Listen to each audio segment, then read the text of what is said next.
হয় দীপু দাসৰ এটাই ভুল আছিল, তেখেত এজন হিন্দু যুৱক আছিল। হয়, বাংলাদেশত সংঘটিত হৈছে এটাৰ পিছত আন এটাকে নৰকীয় ঘটনা, যি ঘটনা আমি আপোনালোকক ভাষাৰে হয়তো প্ৰকাশ কৰিব নোৱাৰিম, যিটো হয়তো আপোনালোকে সকলোৱে জ্ঞাত। যোৱা দুদিন আগতে দীপু দাস নামৰ এজন হিন্দু যুৱকক নিৰ্মমভাৱে তালিবানী কায়দাৰে তেখেতক হত্যা কৰিছে, আৰু যি ঘটনা ইতিমধ্যে সমগ্ৰ বিশ্বজুৰি এক চাঞ্চল্যকৰ পৰিস্থিতিৰ সৃষ্টি কৰিছে। আৰু এই ক্ষেত্ৰত মোৰ সৈতে বঙালী যুৱ ছাত্ৰ ফেডাৰেশ্যনৰ বৰপেটা জিলা সমিতিৰ বিষয়ববীয়াসকল আছে, তেখেতসকলৰ পৰা আমি এই বিষয়ে দুআষাৰ জানিম। কি ক'ব, যোৱা দুদিন আগতে বাংলাদেশত যিটো নৰকীয়া ঘটনা সংঘটিত হৈছে, এই ঘটনা সম্পৰ্কে কি ক'ব? খুব মৰ্মান্তিক ঘটনা, শুনিবলৈ বেয়া লাগিছে, দেখিবলৈ বেয়া লাগিছে, মনৰ কোনো ভাষা নাই যে কি প্ৰকাশ কৰিম। যি কি নহওক, প্ৰথমতে আপোনালোকৰ চেনেলৰ জৰিয়তে দীপু দাসৰ আত্মাৰ চিৰশান্তি কামনা কৰাৰ লগতে পৰিয়ালবৰ্গলৈ সমবেদনা জ্ঞাপন কৰিছো। আৰু এই চেগতে আমাৰ মাননীয় দেশৰ ভাৰতবৰ্ষৰ প্ৰধানমন্ত্ৰী নৰেন্দ্ৰ মোদীলৈ এটা আহ্বান জনাইছো। আমাৰ অসমৰ মুখ্যমন্ত্ৰী হিমন্ত বিশ্ব শৰ্মা মহোদয় দেৱলৈ আহ্বান জনাইছো যে আপোনালোকে এই ঘটনাখিনি অলপ ভালকে নজৰ দিয়ক, নহলে বাংলাদেশত অন্তৰ্বৰ্তীকাল আজি 1 বছৰ ধৰি ইউনিট চৰকাৰৰ নেতৃত্বত কাৰ্যকালত যি অৱস্থা হ'বলৈ গৈ আছে, তাতে আমাৰ হিন্দু মানুহখিনি দিনে দিনে নোহোৱা হৈ আছে। তাতে হত্যা, হিংসা, লুণ্ঠন, অপহৰণ, নানান ধৰণৰ যি মানে হেৰি চলিছে, অপকৰ্ম চলিছে, এইটো মানে দিনক দিনে বৃদ্ধি পাবলৈ গৈ আছে। আজি বিশ্ব পৰ্যায়ৰ নেতা, বিশ্ব নেতাত পৰিগণিত হৈ আছে আমাৰ ভাৰতৰ প্ৰধানমন্ত্ৰী, দেশৰ প্ৰধানমন্ত্ৰী নৰেন্দ্ৰ মোদী ডাঙৰীয়া। আপুনি বিশ্বৰ যিকোনো চকুকে নাই, হিন্দু মানুহখিনি য'তেই আছে সেই মানুহখিনিক ৰক্ষা কৰাৰ নৈতিক দায়িত্ব মানে আপোনাৰ আহি পৰিছে। আৰু আপুনি আপোনাৰ মুখৰ পিনে বিশ্বৰ যিকোনো ঠাইতে হিন্দু মানুহখিনি যদি আছে বিপদত, তেওঁলোকে কিন্তু সদায় ভৰসা, আস্থা আৰু ভৰসাৰে আপোনাৰ মুখৰ পিনে চাই থাকে যে আপুনি নিশ্চয় সহায় বা উদ্ধাৰ কৰিব।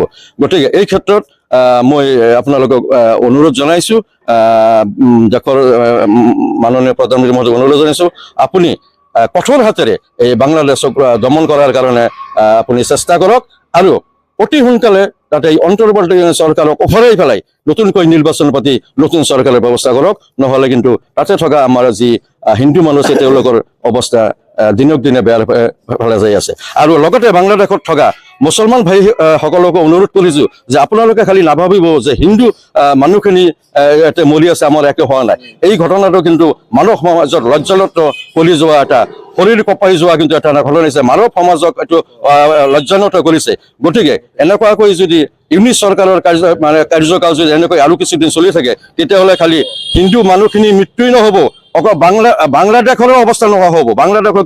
বাংলাদেশ হৈ থকা নাই, এই দেশখনো কিন্তু এটা সময়ত বিলুপ্ত হৈ যাব, আপোনালোকৰ কাৰণেই বিলুপ্ত হ'ব যদি আপোনালোকে এনেকুৱা অন্যায় কামৰ প্ৰতি যদি মানে প্ৰতিবাদ নকৰে।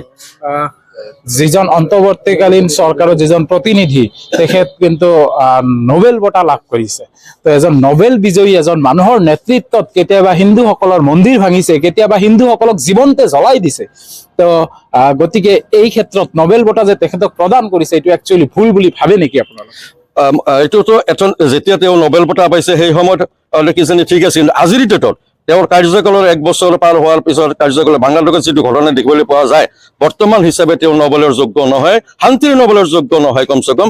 গতিকে মোৰ মতেৰে এই নোবেল কৰ্তৃপক্ষই তেওঁৰ পৰা নোবেল বঁটাটো ঘূৰাই লোৱাই মানে ভাল হ'ব, ঘূৰাই লোৱাই উচিত হ'ব। তো শান্তিৰ নোবেল পাই তেওঁ অশান্তিৰ কাম কৰি আছে, তেওঁ গোটেই বিশ্বত অশান্তিৰ বীজ সিঁচিছে, বাংলাদেশৰ দেশখন ৰখাতলৈ নিবলৈ যাই আছে। গতিকে মোৰ মতে তেওঁ নোবেলৰ যোগ্য, শান্তিৰ নোবেলৰ যোগ্য ব্যক্তি তেওঁ নহয়, তেওঁ হ'ল অশান্তিৰ ব্যক্তি। ধন্যবাদ দিয়া আপোনালোকে সৌদ বঙালী যুৱ ছাত্ৰ ফেডাৰেশ্যন বৰপেটা জিলা সমিতিৰ বিষয়ববীয়াসকলৰ মন্তব্য শুনাবলৈ পুনৰ গৈছো। একচুৱেলি শান্তিৰ কাৰণে নোবেল বঁটা লাভ কৰা এজন ব্যক্তি যাৰ নাম হৈছে মহম্মদ ইউনুছ, আৰু এই মহম্মদ ইউনুছে চৰকাৰৰ অন্তৰ্বৰ্তীকালীন চৰকাৰৰ ক্ষমতা দখল কৰাৰ পিছৰে পৰা কেতিয়াবা হিন্দুসকলৰ মন্দিৰ ভাঙিছে, কেতিয়াবা হিন্দুসকলক জীৱনতে জ্বলাই দিছে, কেতিয়াবা হিন্দু মা ভনীৰ যিটো ইজ্জত লৈ কেতিয়াবা খেলা কৰিছে এই বাংলাদেশত। তো যুৱ ছাত্ৰ ফেডাৰেশ্যনৰ বৰপেটা জিলা সমিতিৰ বিষয়ববীয়াসকলেও এই ক্ষেত্ৰত কৈছে যে তেখেত actually Muhammad Yunus actually Nobel যিটো শান্তিৰ নোবেল, একচুৱেলি তেওঁ শান্তিৰ নোবেল পোৱাৰ যোগ্য নহয়। তেওঁৰ যিটো নোবেল বঁটা এইটো ঘূৰাই ল'বলৈ বঙালী যুৱ ছাত্ৰ ফেডাৰেশ্যনৰ বৰপেটা জিলা সমিতিৰ বিষয়ববীয়াসকলে মন্তব্য আগবঢ়াইছে। পুনৰবাৰ কৈছো, তেখেতে শান্তিৰ কাৰণে নোবেল বঁটা লাভ কৰিছিল। কিন্তু আজি বাংলাদেশৰ যিটো পৰিস্থিতি সেই বিষয়ে আৰু নতুনকে কাকো ক'বলগীয়া নাই। সেই বিষয়ে হয়তো সকলোৱে জ্ঞাত। এয়া শান্তি নে অশান্তিৰ কাৰণে তেখেতক বঁটাটো দিয়া হৈছে, এয়া কিন্তু এক বৃহৎ প্ৰশ্নবোধক চিহ্ন হৈ থাকিল।